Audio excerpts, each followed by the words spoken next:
Merci beaucoup pour cette question. Bonsoir à toutes et à tous. Je suis vraiment enchanté d'être là ce soir pour partager avec vous la vision qu'on a chez Samsung de toute cette problématique. Et je suis moi-même papa de deux enfants qui sont dans la cible, donc voilà, je suis concerné à plein de titres différents. Samsung, on est en France nous depuis une trentaine d'années, et c'est vrai qu'on a à cœur de s'engager pour des choses qui sont importantes aujourd'hui dans la société. Je reviens pas sur le contexte de la crise Covid où on a tous vu le temps d'écran augmenter, hein, que ce soit pour travailler à la maison ou dans l'usage des enfants. Donc aujourd'hui, le numérique, c'est un fait, mais on pense que il faut absolument que on prépare les enfants, qu'on les accompagne, qu'on puisse maîtriser leur temps d'écran et qu'on puisse maîtriser aussi la manière dont ils utilisent finalement tout ça, puisque ce qu'on observe, c'est que l'utilisation est de plus en plus précoce, de plus en plus intense. Il y a quelques chiffres que je voulais partager avec vous. 50% des enfants de moins de 14 ans ont un appareil électronique personnel, un appareil numérique, et les enfants ont leur premier smartphone, en tout cas en moyenne, avant 10 ans. Donc c'est quand même relativement tôt. Euh, du coup, nous, Samsung, on produit et on vend des télés, des électroménagers, mais aussi des tablettes, des smartphones, et c'est pour ça qu'on se sent responsable et qu'on est engagé dans cette mission qui est la nôtre ici ce soir, d'essayer de tout faire pour accompagner les enfants et les parents surtout à l'utilisation de tous ces appareils numériques. Alors concrètement, on a développé une plateforme qui s'appelle eJunior. On a travaillé sur cette plateforme avec Internet sans crainte, de manière à sensibiliser les jeunes dès le plus jeune âge, finalement, à la navigation sur Internet. Alors, la plateforme ejunior.fr, vous allez voir quelques slides pendant que je vous parle.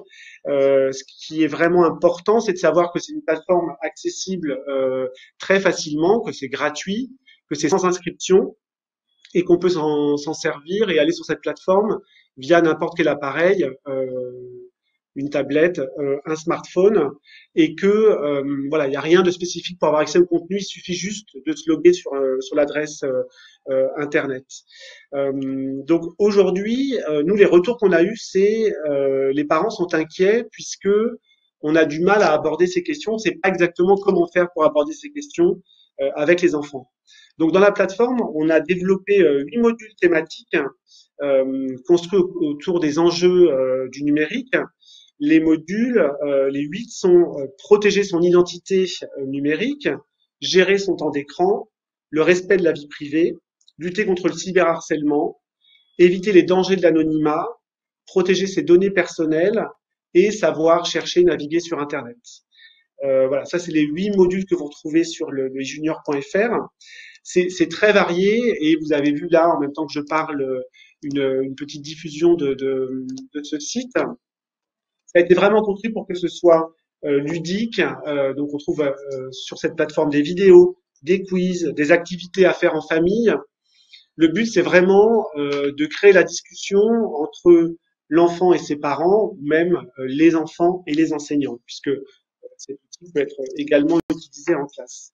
Le plus, j'ai envie de dire, de cette plateforme, c'est que c'est pas uniquement une plateforme sur laquelle on va pour faire l'un de ces 8 parcours, d'ailleurs les 8 parcours, mais il y a des fiches d'accompagnement qui sont téléchargeables, qui sont gratuites, qui s'adressent aux parents ou pourquoi pas aux enseignants ou aux éducateurs et qui permettent finalement de préparer en amont la manière dont on va aborder ces 8 parcours. Parce que en tant que parent, on sait bien que, et on en a parlé, Axel en a parlé, ce qui est compliqué, c'est est-ce que je vais trouver les bons mots, comment je vais aborder ces problématiques-là avec mes enfants. Donc là, vous trouvez des fiches d'accompagnement qui sont vraiment utiles, voilà, avec des conseils sur comment gérer le temps d'écran, comment aller regarder et éviter des contenus choquants. On apprend aux enfants à aller choisir les bons mots-clés, par exemple quand il y a une recherche à faire sur Internet. Donc il y a pas mal de choses. Et en termes d'accompagnement et d'activités, on propose aussi sur le site ejunior.fr des activités pour prolonger finalement le temps en famille hors écran, puisque finalement l'intérêt c'est de dire il y a des temps d'écran, il y a des temps hors écran, mais toujours pour sensibiliser avec des choses pratiques comme par exemple une petite boîte qu'on peut créer, une boîte à activités. Et voilà, en famille, on va faire ça. On prend une boîte à mouchoirs, on met des idées d'activités dedans qui plaisent aux enfants. Et puis voilà, on peut tirer une demi-heure d'écran, une balade en forêt, voilà, ce genre de choses vraiment ludiques qu'on aura co-construit avec les enfants. Par exemple, vous trouverez aussi sur le City Junior une activité de soirée photo en famille. Allez, ce soir, on fait des selfies, on prend des photos. Et après, on pose la question aux enfants, bah tiens, toutes ces photos qu'on a prises ce soir, à ton avis, est-ce qu'on peut les mettre sur Internet? Est-ce que je peux les envoyer à des gens? Et là, on se pose la question de, ah bah non, parce que là, je fais la grimace, non, parce que cette personne de la famille a peut-être pas envie, etc. Donc, on a vraiment essayé de construire, enfin, on a essayé, j'espère qu'on a réussi à construire un outil à la fois ludique, accessible pour les enfants de 7 à 12 ans, puisque ça s'adresse à ce public-là, et à la fois qui donne des clés aux adultes, les parents ou les enseignants pour aborder toutes ces questions ensemble. On a, et Monsieur le ministre en parlera peut-être, mais on contribue aussi à la plateforme Je protège mon enfant avec un certain nombre de données qu'on trouve dans les juniors. Donc, bah voilà, ça prouve qu'il y a un lien entre toutes nos activités là ce soir et tous nos écosystèmes. Donc, c'est quelque chose dont on peut être fier, puisque l'idée de cette plateforme junior, c'est qu'elle rayonne et qu'elle serve au plus grand nombre partout en France.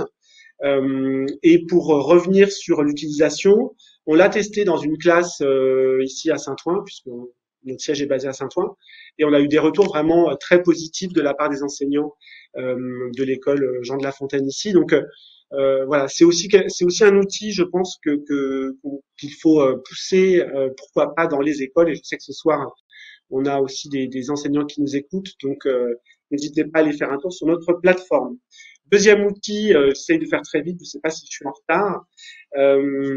Deuxième outil dont je voulais vous parler ce soir, c'est un outil de contrôle parental qui s'appelle Samsung Kids, qui est très facile, alors là, que vous trouvez sur les téléphones Samsung, et qui permet très simplement, en allant dans le menu déroulant, de trouver l'application Samsung Kids, de pouvoir la télécharger, de pouvoir l'utiliser avec les enfants. Et on peut, grâce à Samsung Kids, voilà, planifier un temps d'écran, regarder aussi finalement l'activité de ses enfants.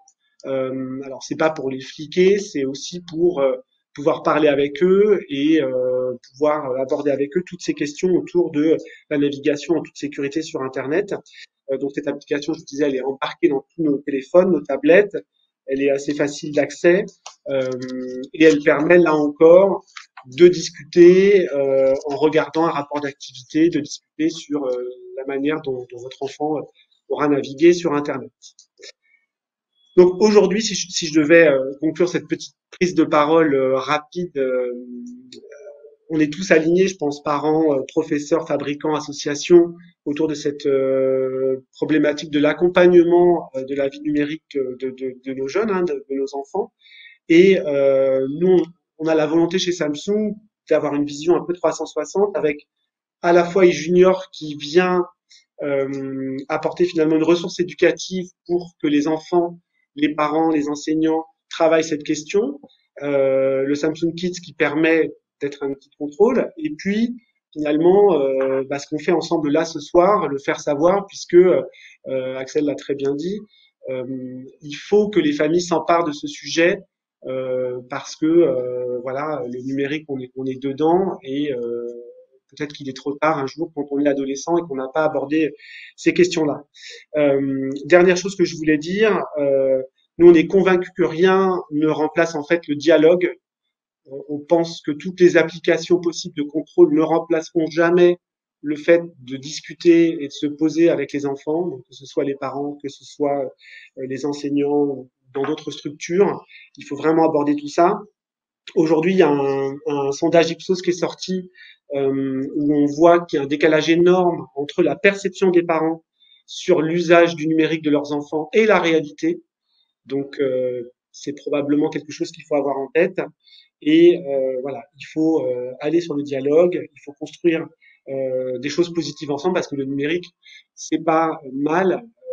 On est dedans, il faut juste savoir s'en servir. Voilà, en quelques mots, ce que je voulais vous dire ce soir.